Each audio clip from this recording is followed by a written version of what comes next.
Assalamualaikum warahmatullahi wabarakatuh. Halo semuanya. Dalam video pembelajaran kali ini, kita akan belajar tentang dinamika kependudukan Indonesia. Indonesia merupakan negara kepulauan yang memiliki sumber daya manusia dengan jumlah yang sangat banyak. Dinamika penduduk merupakan perubahan jumlah penduduk pada suatu wilayah yang disebabkan oleh 3 faktor, yaitu yang pertama, kelahiran atau natalitas. Yang kedua, kematian atau mortalitas. Dan yang ketiga, perpindahan atau migrasi. Perubahan jumlah penduduk tersebut dapat ditinjau dari 5 hal berikut ini, diantaranya yaitu yang pertama, jumlah penduduk. Yang kedua, persebaran penduduk. Yang ketiga, komposisi penduduk. Yang keempat, pertumbuhan dan kualitas penduduk. Yang kelima, keragaman etnik dan budaya. 1. Jumlah penduduk. Tahukah kalian berapa jumlah penduduk di Indonesia saat ini?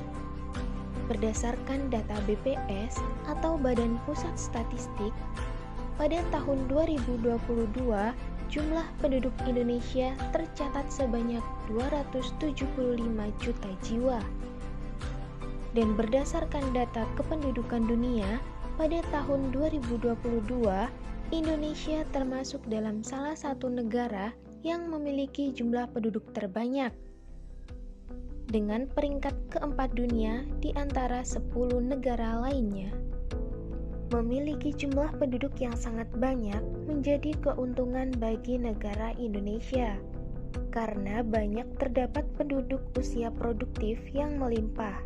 Namun di sisi lain, juga bisa menjadi kerugian apabila jumlah penduduk yang sangat banyak tersebut memiliki kualitas yang rendah. Dilihat dari pendidikan, kesehatan, dan kesejahteraan.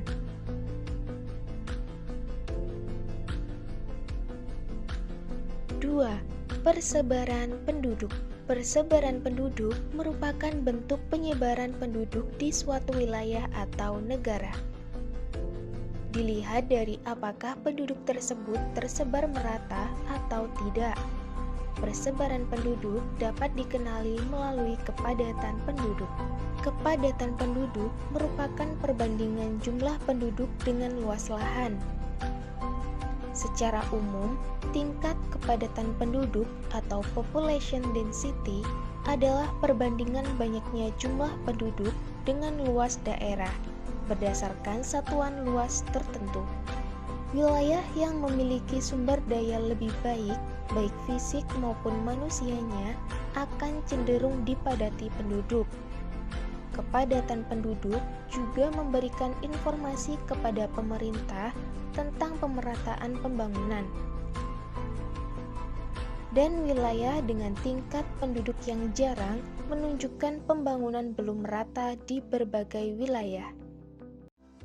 Beberapa daerah di Indonesia penduduknya masih sangat sedikit atau masih kekurangan jumlah penduduknya. Contohnya di wilayah Papua, kepadatan penduduk rata-rata hanya 11 jiwa per kilometer persegi. Sementara Pulau Jawa, kepadatan penduduknya mencapai 1.171 jiwa per kilometer persegi. Sedangkan Pulau Jawa dan Madura dengan luas wilayah 132.000 km persegi dan jumlah penduduk 151,6 juta jiwa pada tahun 2020.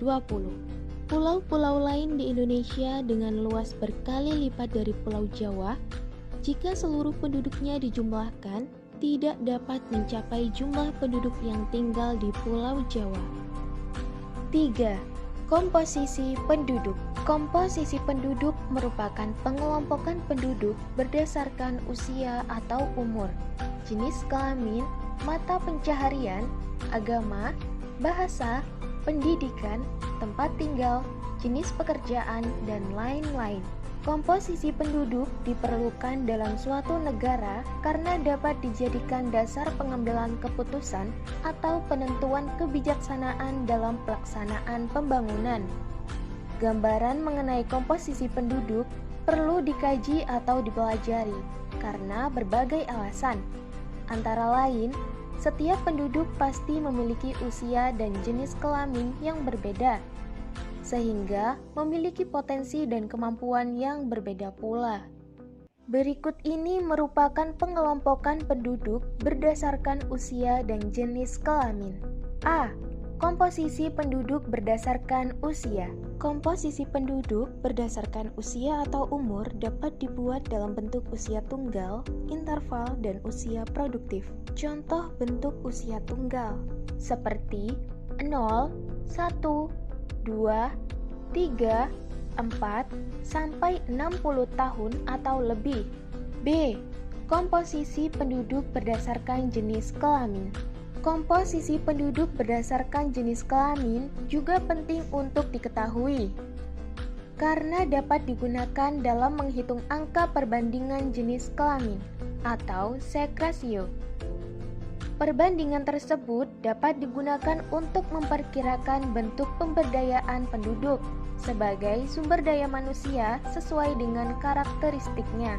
Misalnya, berkenaan dengan pekerjaan, tanggung jawab, serta bentuk pengembangan pendidikan dan pelatihan yang sesuai dengan potensi dan kemampuan penduduk. 4. Pertumbuhan dan kualitas penduduk. Pertumbuhan penduduk merupakan keseimbangan dinamis antara kekuatan yang menambah dan kekuatan yang mengurangi jumlah penduduk. Adapun beberapa faktor yang mempengaruhi pertumbuhan penduduk, yakni kelahiran, kematian, dan migrasi. Kelahiran dan kematian disebut faktor alami, sedangkan migrasi disebut faktor non-alami. Struktur penduduk Indonesia lebih banyak pada penduduk usia muda. Hal ini sebagai akibat dari masih tingginya tingkat kelahiran.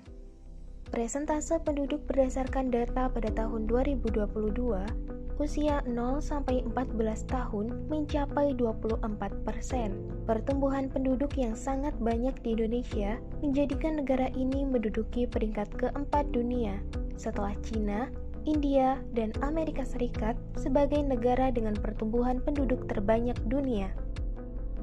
Pertumbuhan penduduk yang cepat menyebabkan beberapa hal berikut ini. Yang pertama, pertumbuhan penduduk usia muda yang cepat menyebabkan tingginya angka pengangguran. Yang kedua, persebaran penduduk tidak merata. Yang ketiga, komposisi penduduk kurang menguntungkan karena banyaknya penduduk usia muda yang belum produktif, sehingga beban ketergantungan tinggi. Masalah kependudukan Indonesia dalam hal kualitas adalah masalah dalam kemampuan sumber daya manusianya. Di Indonesia, masalah kualitas penduduk yang terjadi dipengaruhi oleh masih rendahnya tingkat pendidikan, rendahnya tingkat kesejahteraan yang kemudian dapat berpengaruh pada pendapatan per kapita masyarakat tersebut. Selain itu, tingkat kesehatan juga merupakan salah satu penentu dari kualitas penduduk. Tingkat kesehatan penduduk merupakan salah satu faktor yang menunjang keberhasilan pembangunan. Di sisi lain, mata pencaharian merupakan salah satu dari beberapa tolak ukur kualitas penduduk. Akibat pertambahan penduduk yang tinggi, maka jumlah angkatan kerja tidak seharusnya terserap. Bahkan semakin ketatnya persaingan tenaga kerja, maka angkatan kerja muda yang merupakan tenaga kerja kurang produktif pun ikut bersaing. Mayoritas penduduk Indonesia bermata pencaharian sebagai petani. Berbeda dengan negara maju yang sebagian besar mata pencaharian penduduknya berada pada sektor industri. 5. Keragaman etnik dan budaya. Masyarakat Indonesia merupakan masyarakat yang memiliki suku bangsa dan budaya yang beragam. Suku bangsa sering disebut dengan etnik. Menurut Kinjananingrat, suku bangsa berarti sekelompok manusia yang mempunyai kesatuan budaya dan terikat oleh kesadaran budaya tersebut, sehingga menjadi identitas. Keragaman bangsa Indonesia tampak pula dalam seni sebagai hasil kebudayaan daerah di Indonesia. Misalnya dalam bentuk tarian dan nyanyian. Keragaman budaya bangsa Indonesia dapat pula diketahui melalui bentuk-bentuk pakaian adat, tarian daerah, lagu daerah, rumah adat, upacara adat, dan lain sebagainya. Fakta menarik dari salah satu warisan budaya yang terdapat di Indonesia. Tahukah kalian tentang Desa Wairebo? Berikut ini merupakan 7 fakta menarik dari Desa Wairebo. Yang pertama, Wairebo merupakan desa adat terpencil yang terletak di Pegunungan Flores, Kabupaten Manggarai, Nusa Tenggara Timur.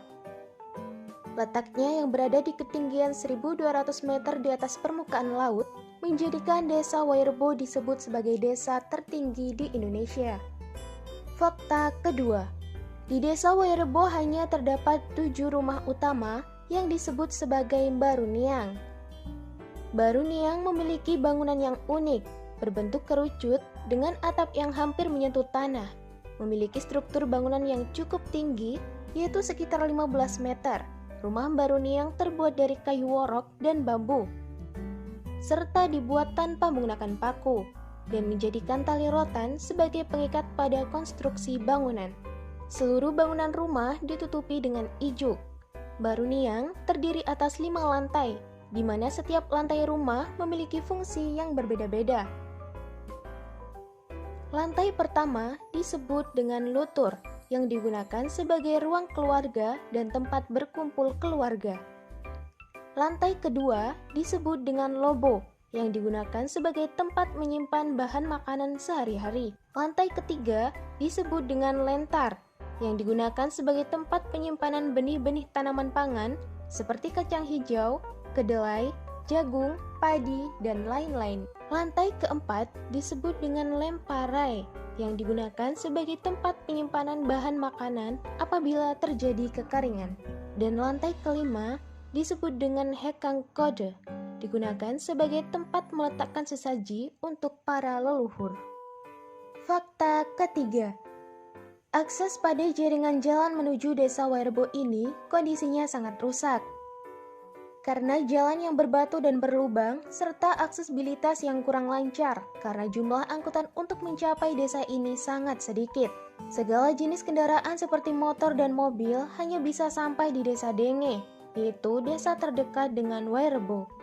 Selanjutnya, wisatawan harus berjalan kaki sekitar 2-3 jam perjalanan untuk menuju Desa Wairebo yang terletak di atas Pegunungan Flores. Fakta keempat, Desa Wairebo berumur sekitar 1.200 tahun dan sudah memiliki generasi ke-20, di mana satu generasi berusia 60 tahun lamanya. Masyarakat Wairebo mengklaim bahwa mereka merupakan keturunan dari Minang, Sumatera Barat. Empu Maro, yang disebut sebagai nenek moyang mereka, berasal dari Minangkabau, yang kemudian merantau hingga ke Flores, Nusa Tenggara Timur, dan menetap di kawasan wilayah sekarang sehingga disebut sebagai Desa Wairebo.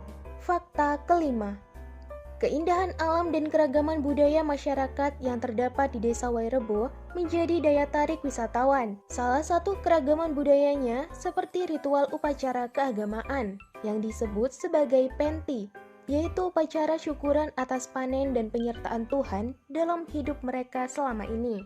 Ritual upacara ini dilakukan setiap 1 tahun sekali, tepatnya pada pertengahan bulan November.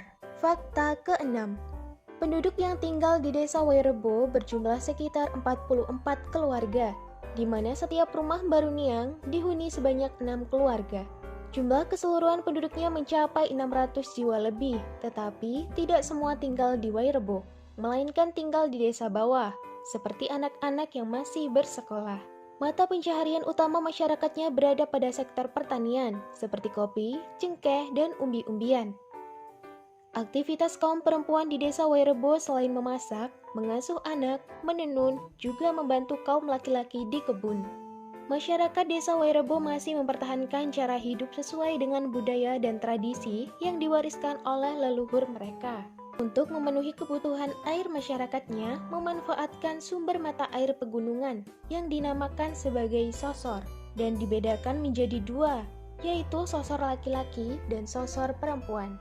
Fakta ketujuh, Desa Wairebo telah dinyatakan oleh UNESCO sebagai warisan budaya dunia pada bulan Agustus tahun 2012 dan memperoleh penghargaan dari Aga Khan dalam industri arsitektur pada tahun 2013.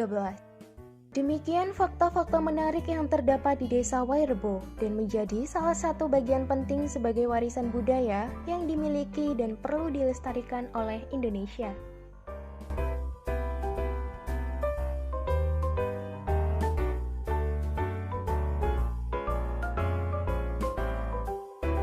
Sekian materi pembelajaran hari ini, semoga dapat menambah wawasan adik-adik semua. Sampai jumpa pada pembelajaran selanjutnya. Wassalamualaikum warahmatullahi wabarakatuh.